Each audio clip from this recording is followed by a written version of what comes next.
नमस्कार, आपके साथ मैं हूं सबीना तामंग देशमुख। देश के नंबर 1 न्यूज चैनल का नंबर 1 शो कच्चा चिट्ठा आप देख रहे हैं। स्वागत है। कच्चा चिट्ठा की शुरुआत आज की सबसे बड़ी इंटरनेशनल न्यूज के साथ। खबर यह है कि उत्तर कोरिया के किम जोंग उन को सबसे बड़ी चेतावनी मिली। धमकी यह मिली कि किम को परमाणु हथियार या फिर उत्तर कोरिया की सत्ता में से किसी एक को चुनना होगा। यह धमकी दक्षिण कोरिया के राष्ट्रपति से उन्हें मिली है। धमकी के साथ साथ दक्षिण कोरिया ने 10 साल बाद अपने 340 घातक हथियारों के साथ एक परेड भी निकाली। यह देखकर किम जोंग उन आग बबूला हो गए।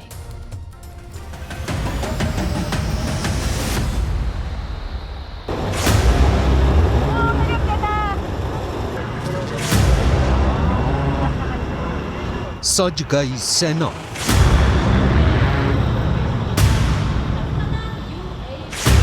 निकल गए टैंक।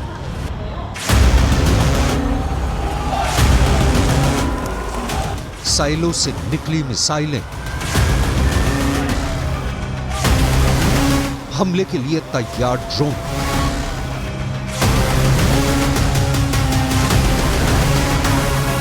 सड़क पर निकल गए एंटी डिफेंस सिस्टम। बारूद और घातक हथियारों का इतना लंबा काफिला कहां जा रहा है?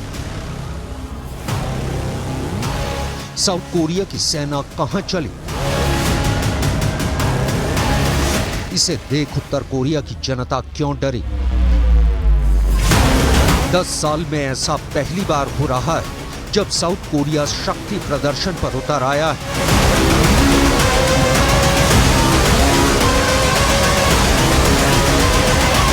दक्षिण कोरिया की राजधानी सोल में 10 साल बाद मिलिट्री परेड हो रही है।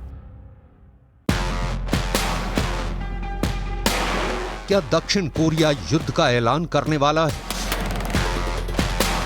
क्या दक्षिण कोरिया उत्तर कोरिया से भिड़ने वाला है? इस वीडियो को देखकर उत्तर कोरिया के प्रमुख किम जोंग उन आग बबूला हो गए। किम के ऑफिस में इस मिलिट्री परेड का लाइव प्रसारण हो रहा है। किम साउथ कोरिया के इन हथियारों को रिवाइंड करके देख रहे होंगे। साउथ कोरिया की मिसाइलों को किम फास्ट फॉरवर्ड कर देख रहे होंगे। अपने दुश्मन के एक एक हथियार को किम जोंग उन बड़े गौर से देख रहे होंगे। जोश से भरी सेना, टैंक, ड्रोन, मिसाइलें, एंटी एयरक्राफ्ट मिसाइलें, एयर डिफेंस सिस्टम। दक्षिण कोरिया ने 10 साल बाद पहली बार मिलिट्री परेड निकाली है। अपने गोदाम से एक से बढ़कर एक महाविनाशक हथियारों को राजधानी सोल की सड़कों पर उतार दिया है। मौका था दक्षिण कोरिया सशस्त्र बल दिवस।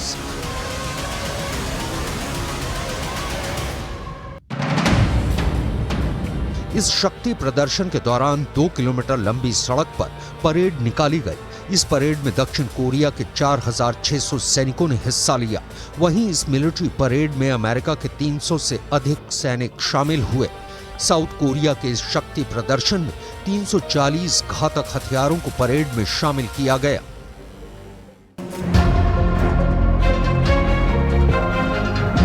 सवाल है, क्या दक्षिण कोरिया और उत्तर कोरिया के बीच तनाव एक बार फिर भड़क गया है?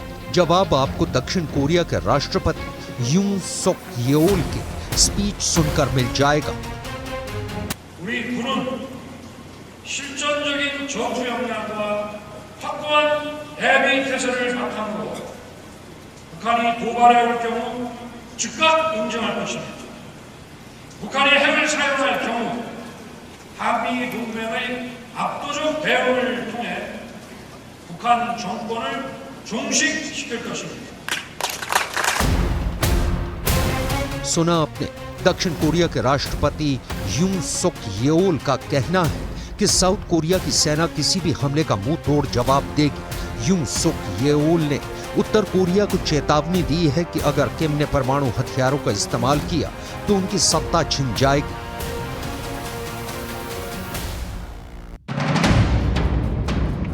दक्षिण कोरिया के राष्ट्रपति यूं सुक येओल की चेतावनी पर गौर करें तो किम जोंग उन को परमाणु युद्ध या फिर अपनी कुर्सी में से किसी एक को चुनना होगा।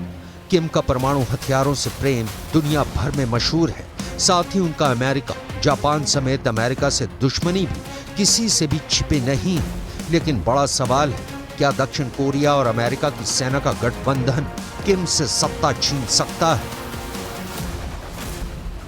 북한은 지난 수십 년 동안 국제 사회의 거듭된 경고에도 불구하고 핵과 미사일 능력을 보도하고 있으며 나아가 핵 사용 협박을 노골적으로 가해오고 있습니다. 이는 우리 대한민국 국민에 대한 실존적 위협이자 세계 평화에 대한 중대한 도전입니다. उत्तर कोरिया और दक्षिण कोरिया के बीच बढ़ी तनातनी को ठीक से समझने के लिए आपको हाल में हुई तमाम घटनाओं को देखना होगा। पहली घटना नॉर्थ कोरिया के प्रमुख किम जोंग उन की रूस यात्रा रही। दूसरी घटना किम जोंग उन के रूस के दौरे के बाद दक्षिण कोरिया और अमेरिका की सेना का युद्धाभ्यास रही। तीसरी घटना 10 साल बाद दक्षिण कोरिया का ये शक्ति प्रदर्शन है। वहीं चौथी घटना रूस के राष्ट्रपति व्लादिमीर पुतिन का उत्तर कोरिया की यात्रा होने वाली है।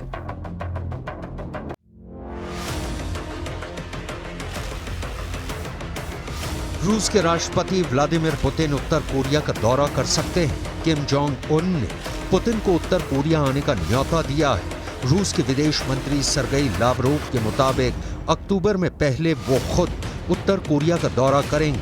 वहां पुतिन की यात्रा की तैयारियों का जायजा लेंगे। उसके बाद पुतिन उत्तर कोरिया पहुंचेंगे। लेकिन इससे पहले रूस की यात्रा कर किम जोंग उन ने दक्षिण कोरिया समेत अमेरिका और नेटो को बेचैन कर दिया है। रूस के एयरबेस पर किम जोंग उन का दौरा, रूस के लड़ाकू विमानों के साथ किम जोंग उन, रूस के न्यूक्लियर बॉम्बर में किम जोंग उन, रूस के युद्धपोत पर किम जोंग उन, रूस के हाइपरसोनिक मिसाइल देखते किम, रूस के घातक हथियारों के साथ किम जोंग उन। रूस में किम के इस वीडियो को देखकर दक्षिण कोरिया समेत अमेरिका की आंखें चौड़ी हो गईं। किम का दौरा वर्ल्ड वाइड ट्रेंड करने लगा। विदेशी मीडिया की एक रिपोर्ट के मुताबिक उत्तर कोरिया को जहां सैटेलाइट तकनीक और परमाणु हथियारों की सुरक्षा करने की तकनीक की तलाश है, वहीं यूक्रेन युद्ध में फंसे रूस को हथियारों की सख्त जरूरत है। अमेरिका ने दावा किया है कि रूस और उत्तर कोरिया के बीच हथियारों के सौदे को लेकर बातचीत काफी आगे बढ़ गई है।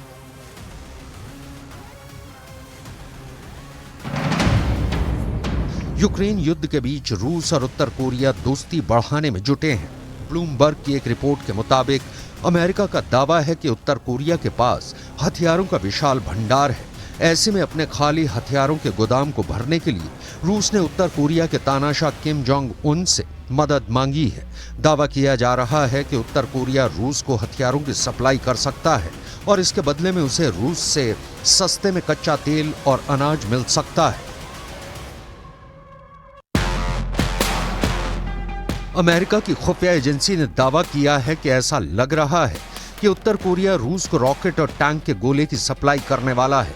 दावा किया गया है कि उत्तर कोरिया रूस को जो गोला बारूद भेजेगा वो सोवियत जमाने के हथियारों की नकल से बनाए गए हैं और वो रूसी लॉन्चरों में फिट हो सकते हैं। रूस के साथ उत्तर कोरिया के बढ़ते सैन्य संबंधों से खार खाए दक्षिण कोरिया के राष्ट्रपति ने सीधे सीधे धमकी दी है।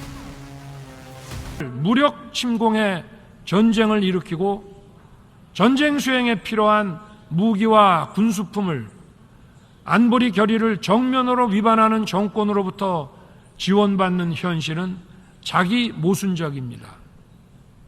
이러한 상황에서 안보리의 개혁이 필요하다는 의견이 폭넓은 지지를 받게 되는 것입니다. संयुक्त राष्ट्र के मंच से उत्तर कोरिया को चेतावनी देते हुए दक्षिण कोरिया के राष्ट्रपति ने साफ साफ शब्दों में कहा कि अगर रूस और उत्तर कोरिया के बीच हथियार सौदे से दक्षिण कोरिया पर खतरा पैदा हुआ तो उस स्थिति में दक्षिण कोरिया शांत नहीं बैठेगा। इसकी एक झलक दक्षिण कोरिया और अमेरिका की सेना के युद्धाभ्यास के दौरान देखने को मिली। दोनों सेनाओं के बीच ये मिलिट्री ड्रिल दक्षिण कोरिया की राजधानी सोल के करीब की गई, जहां अमेरिका और दक्षिण कोरिया की टुकड़ियां अपनी ताकत आजमाती दिखाई दी। यहां दक्षिण कोरिया के नौसैनिक जंगी जहाजों के साथ समंदर में उतरे और जंग के हालात बनाकर उनसे निपटने की ट्रेनिंग ली। दुनिया पर इस वक्त जंग का भूत सवार है। हालात ऐसे हैं कि छोटे देश भी सुपर पावर देशों को हराने में जुट गए हैं। अब अफ्रीका के एक छोटे से देश ने न सिर्फ फ्रांस को अपने देश से खदेड़ दिया, बल्कि फ्रांस की परमाणु ताकत पर भी हमला कर दिया। अब इसे अफ्रीका में फ्रांस के खिलाफ अफगान कांड कहा जा रहा है।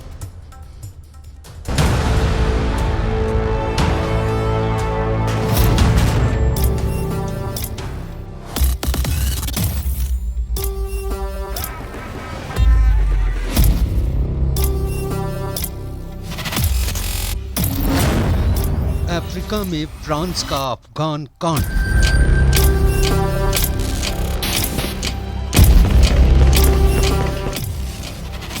ये पश्चिमी अफ्रीका में फ्रांस की सबसे बड़ी हार है।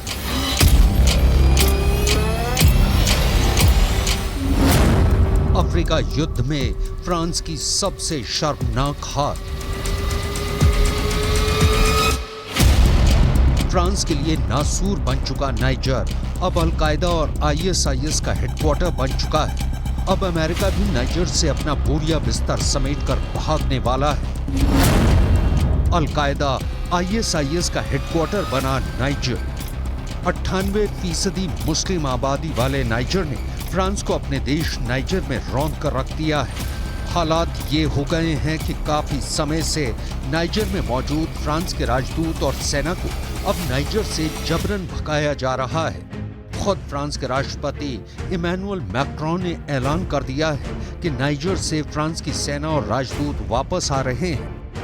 अमेरिका फ्रांस की इस हार को देखकर हक्का बक्का है। उसे समझ नहीं आ रहा है कि नाइजर से पूरी तरह से फ्रांस का सफाया होने के बाद नाइजर में अमेरिका के खुफिया और सैन्य मिशन कैसे चलेंगे। इधर नाइजर में बुरी तरह से बागियों और तानाशाहों से मात खाने के बाद फ्रांस फुल स्पीड में नाइजर से भाग रहा है। पश्चिम अफ्रीका के देश नाइजर से फ्रांस क्यों भाग रहा है, इस बारे में हम आपको पूरी खबर देंगे।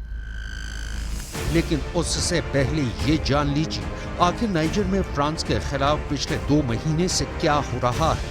फ्रांस के राष्ट्रपति इमैनुअल मैक्रोन करीब 2 महीने तक भयंकर विरोध और बगावत का सामना करने के बाद अपने राजदूत और फ्रांसीसी सेना को हटाने के लिए तैयार हो गए हैं। पश्चिमी अफ्रीकी देश नाइजर में तख्ता पलट होने के बाद नए सैन्य तानाशाह ने फ्रांस को अपने राजदूत और सेना को हटाने के लिए कहा था, लेकिन मैक्रोन इसके लिए तैयार नहीं थे। लेकिन नाइजर के नए तानाशाह के जबरदस्त दबाव के बाद फ्रांस नाइजर छोड़कर भागने लगा है। नाइजर में फ्रांस की सेना तेजी से सैन्य सामान पैक कर रही है। यहां तक कि फ्रांस की कई सैन्य पोस्ट से फ्रांस का झंडा उतार लिया गया। France has decided to bring back its ambassador, and so in the coming hours, our ambassador with several diplomats will return to France, and we are ending our military cooperation with the de facto authorities of Niger because they no longer want to fight against terrorism. It will be organized over time in the weeks to come, but it is the end of this cooperation because we are not here to participate in political life, to be hostages in some way to the putschists. But I will be very clear, we already see it today in Mali. अब आप ये भी जान लीजिए कि France niger में हारा कैसे और नाइजर में ऐसा कौन तानाशाह था जिसने फ्रांस को घुटने टेकने पर मजबूर कर दिया। 26 जुलाई 2023 को फ्रांस की कठपुतली सरकार का तख्ता पलट किया गया। नाइजर की बागी सेना ने नाइजर के राष्ट्रपति मोहम्मद बजूम को हिरासत में लिया और नाइजर के सभी अहम ठिकानों पर कब्जा कर लिया। 26 जुलाई 2023 को तख्ता पलट का ऐलान कर्नल अमादो अब्दर माने ने अपने साथी सैनिकों और अधिकारियों के साथ टीवी पर आकर किया था। नाइजर में हुए तख्तापलट के बाद फ्रांस के 1,500 सैनिक घिर गए। यहां तक कि फ्रांस के विमानों को नाइजर में उड़ान भरने से रोक दिया गया। ये तख्तापलट इतनी तेजी से हुआ कि फ्रांस को कुछ समझ नहीं आया और तख्तापलट के महज 60 दिन बाद फ्रांस को ऐलान करना पड़ा कि उसके 1,500 सैनिक और फ्रांस के राजदूत फ्रांस वापस आ रहे हैं। हम आपको बता दें कि नाइजर में तख्तापलट के दौरान फ्रांस के राजदूत को नाइजर सेना ने बंधक बना लिया था। राष्ट्रपति इमैनुअल मैक्रोन ने ये बात बताई थी, यहां तक कि फ्रेंच एम्बेसी में खाना पानी की सप्लाई बंद कर दी गई थी। फ्रांस के राष्ट्रपति इमैनुअल मैक्रोन ने नाइजर में हथियार डाल दिए हैं। अब फ्रांस दुनिया को बता रहा है कि नाइजर में लोकतांत्रिक रूप से चुने गए राष्ट्रपति को तख्तापलट के बाद वो अपनी सैन्य उपस्थिति समाप्त कर रहा है और वहां तैनात राजदूतों को वापस बुला रहा है। ये ऐलान फ्रांस की अफ्रीका नीति के लिहाज से अहम माना जा रहा है, क्योंकि फ्रांस इससे पहले माली और बुर्किना फासो में सैन्य तख्तापलट के बाद अपनी सेनाएं वापस बुला चुका है। फ्रांस के ऐलान के बाद से पूरे नाइजर में जश्न का माहौल है। बड़े स्टेडियम में हजारों की तादाद में लोग जश्न मना रहे हैं। सड़कों पर नमाज पढ़ी जा रही है और फ्रांस की बर्बादी के लिए नारे लगाए जा रहे हैं।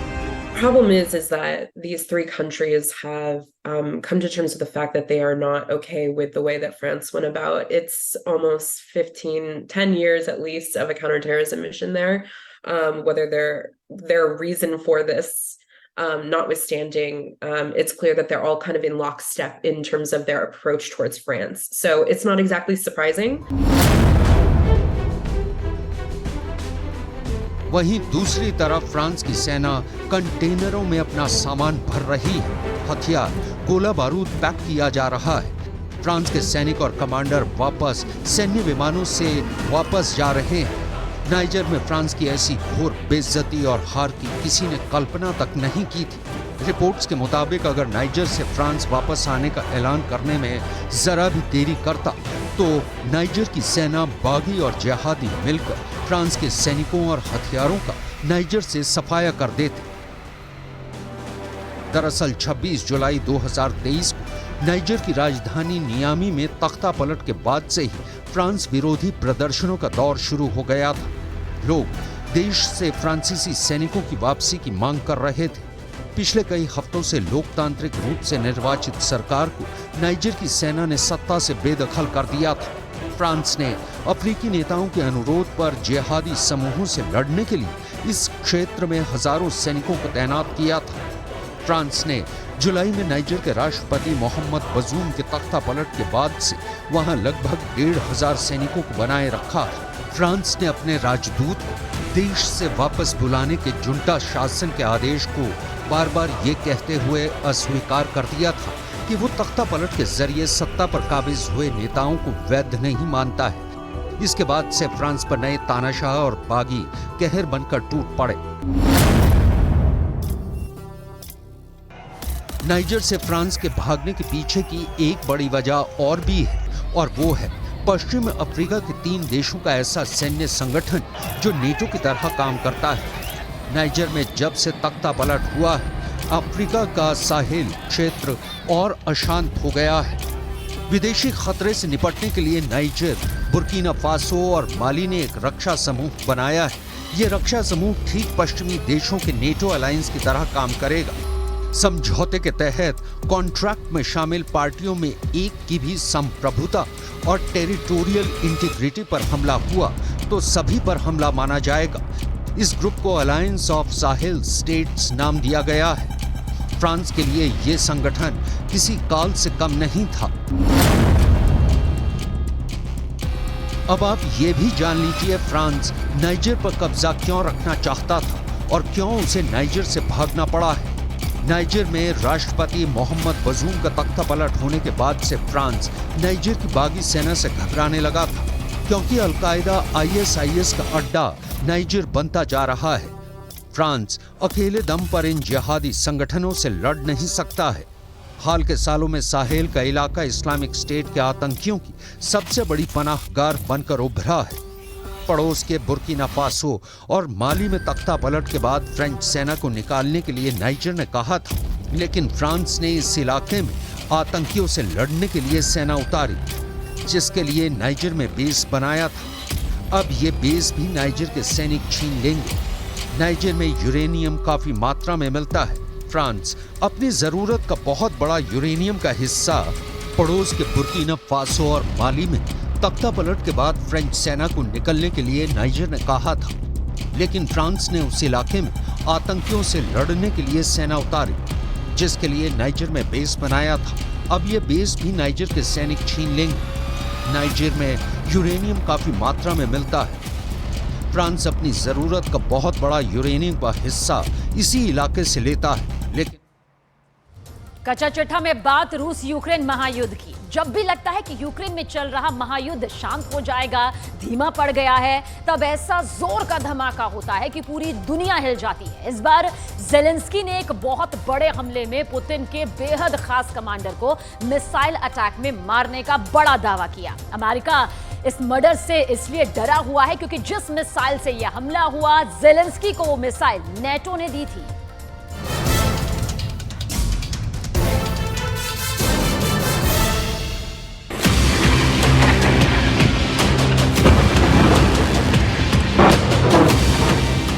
देखिए वो पल जब पुतिन के काले अड्डे पर जेलेंस्की की मिसाइल आकर गिरी। मिसाइल का अटैक बहुत साफ साफ देखा जा सकता है। कैसे बहुत तेज रफ्तार से इस मिसाइल ने क्राइमिया का सबसे बड़ा अड्डा तबाह कर दिया और पुतिन को ऐसा सदमा पहुंचा जिससे उबरने में वक्त लग सकता है। ये क्रूज मिसाइल स्टॉर्म शैडो का हमला है। मिसाइल उस जगह गिरी जहां पुतिन का बहुत बड़ा कमांडर रहता है, और अब जो यूक्रेन की तरफ से दावे किए जा रहे हैं वो पुतिन के लिए बैड न्यूज से कम नहीं।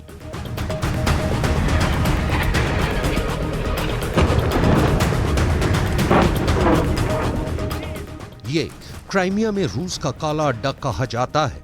यहीं दक्षिणी यूक्रेन में हमलों का प्लान तैयार किया जाता है।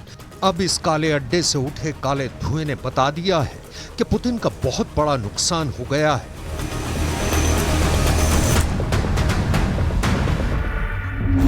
यूक्रेन का दावा है कि उसने पुतिन का एडमिरल यानी रूस की नौसेना का एक बहुत बड़ा कमांडर मार दिया है। यूक्रेन का दावा है कि इस हमले में रूस की सेना के 62 लोग मारे गए। इसमें 34 तो अफसर मारे गए हैं, जबकि 105 सैनिक और बाकी स्टाफ बुरी तरह जख्मी हुआ है। जिस एडमिरल के मारे जाने का दावा किया गया है वो रूस की ब्लैक सी फ्लीट के कमांडर एडमिरल विक्टर सोकोलोव थे।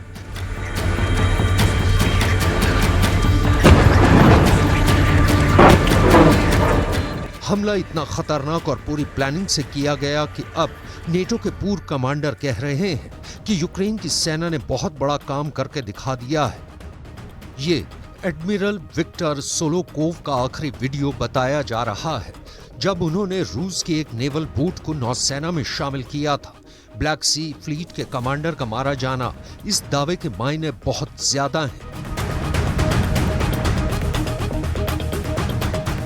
एडमिरल विक्टर सोलोकोव वो कमांडर थे जिनके इशारे पर काला सागर में तैनात रूस के जंगी जहाज और पनडुब्बियां यूक्रेन पर मिसाइल फायर करते थे। एडमिरल विक्टर सोलोकोव की कमांड में ही ओडेसा से लेकर खेरसोन और मारियोपोल में रूस की फौज तबाही मचाती रही है। ऐसे ही मिसाइल हमलों को देखकर पूरे यूक्रेन की रूह कांप जाती थी।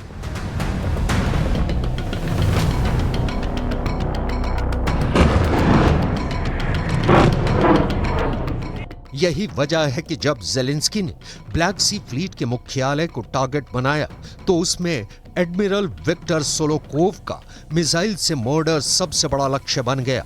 यह पुतिन की फोर्स की कमर तोड़ने वाला हमला कहा जाएगा। इस हमले में जेलेंस्की ने वो मिसाइल इस्तेमाल की जो उनको ब्रिटेन के प्रधानमंत्री ऋषि सुनक से तोहफे में मिली थी।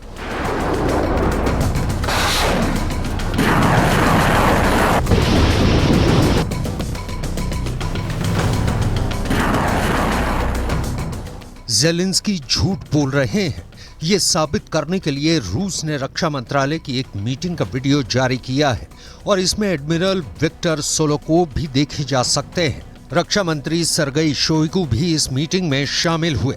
हालांकि रूस और यूक्रेन में सच्चा कौन है, इसे लेकर बहस छिड़ गई है। जो भी हो, ब्लैक सी फ्लीट के मुख्यालय पर मिसाइल गिरना ही रूस की बड़ी नाकामी कही जाएगी। जुलाई महीने में जेलेंस्की यूक्रेन के एक सीक्रेट एयर बेस गए थे और वहां उन्होंने अपना मकसद पूरी दुनिया के सामने साफ कर दिया था। जेलेंस्की ने 2 मिसाइलों पर हाथ फेरा और फिर उस पर यूक्रेन जिंदाबाद लिखकर पुतिन को बहुत बड़े हमले की धमकी दी थी।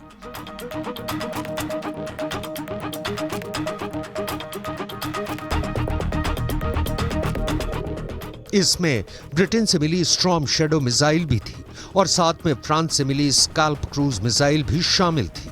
जेलेंस्की ने ये दोनों मिसाइलें देखी या कहें कि दुनिया को दिखाई। जेलेंस्की ने इन दोनों मिसाइलों से पुतिन को डराया था।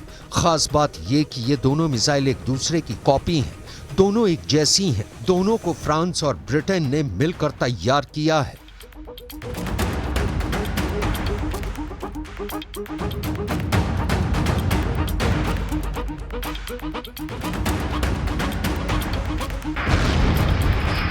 स्टॉर्म शैडो का जो वर्जन जेलेंस्की को मिला है उसकी रेंज 250 किलोमीटर है। यूक्रेन के पास इतनी लंबी रेंज की कोई और मिसाइल नहीं है और ऐसे में स्टॉर्म शैडो एक क्रूज मिसाइल है और ये 30 मीटर की ऊंचाई पर उड़ते हुए अपने टारगेट के करीब पहुंचती है। यानी इस ऊंचाई पर इसे ट्रैक करना बहुत ज्यादा मुश्किल हो जाता है। रडार को भी ये चकमा दे सकती है, ऐसी ये क्रूज मिसाइल है। इस क्रूज मिसाइल का जो वजन है वो 1300 किलो है और इसमें 400 किलो से भी भारी वॉरहेड लगाया जा सकता है। तो वॉरहेड की यहां पर देखिए 300 किलो का वॉरहेड यहां पर लगाया जा सकता है और ये काफी भारी भरकम है, लेकिन उतना ही भारी ये अपने साथ युद्ध का सामान भी ले जा सकती है। और अभी ये मिसाइल फ्रांस और ब्रिटेन के अलावा मिस्र के पास भी है और भारत के पास भी है। इटली, ग्रीस, सऊदी अरब, कतर और संयुक्त अरब अमीरात भी इस मिसाइल से लैस हैं और इंडियन एयरफोर्स के रफाल फाइटर जेट पर यह मिसाइल लगाई जाती है और एक स्टॉर्म शैडो की कीमत 23 करोड़ रुपए है। लिहाजा ये बहुत ही महंगी मिसाइल है, इसीलिए इसका जो टारगेट भी बहुत ज्यादा खास होना चाहिए। तो देखिए इसकी कीमत लगभग 23 करोड़ के आसपास है और भारत के पास भी ये स्टॉर्म शैडो मिसाइल है और काफी भारी भरकम इसको कहा जाता है। कीमत देखकर भी आप अंदाजा लगा सकते हैं कि इसका जो टारगेट होना चाहिए वो भी बेहद खास और बेहद सटीक होना चाहिए। यही वजह है कि जेलेंस्की ने क्राइमिया पर जब ब्लैक सी फ्लीट के मुख्यालय को टारगेट बनाया तो स्टॉर्म शैडो मिसाइल का इस्तेमाल किया। इसमें कोई शक नहीं कि स्टॉर्म शैडो से जेलेंस्की ने रूस की सेना के कई ठिकाने तबाह किए हैं और ये तबाही अब और तेज कर दी गई है। मई महीने के बाद से ही इसके हमले अचानक बढ़े हैं। जून और जुलाई में तो इस मिसाइल ने भारी नुकसान पहुंचाया है और अब अगस्त के बाद सितंबर में इस मिसाइल ने जो कहर मचाया है उसने जेलेंस्की की उम्मीदें फिर से जगा दी हैं।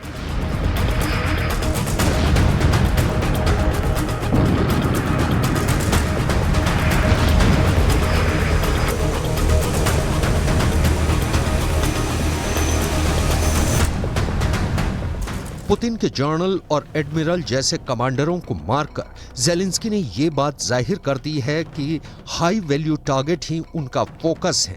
पुतिन उनको 100 जख्म देंगे तो वो पुतिन का एक कमांडर मार गिराएंगे। यूक्रेन का दावा है कि रूस इस मिसाइल से घबरा गया है, लेकिन क्या ये वाकई सच है? देखा जाए तो ब्रिटेन से मिली इस मिसाइल को लेकर जेलेंस्की का जोश बहुत हाई है और अब उन्हें यकीन है कि इस मिसाइल से वो रूस को रोकने में कामयाब होंगे। लेकिन इस मिसाइल की रिपोर्ट क्या कहती है, इस पर पुतिन की खास नजर है।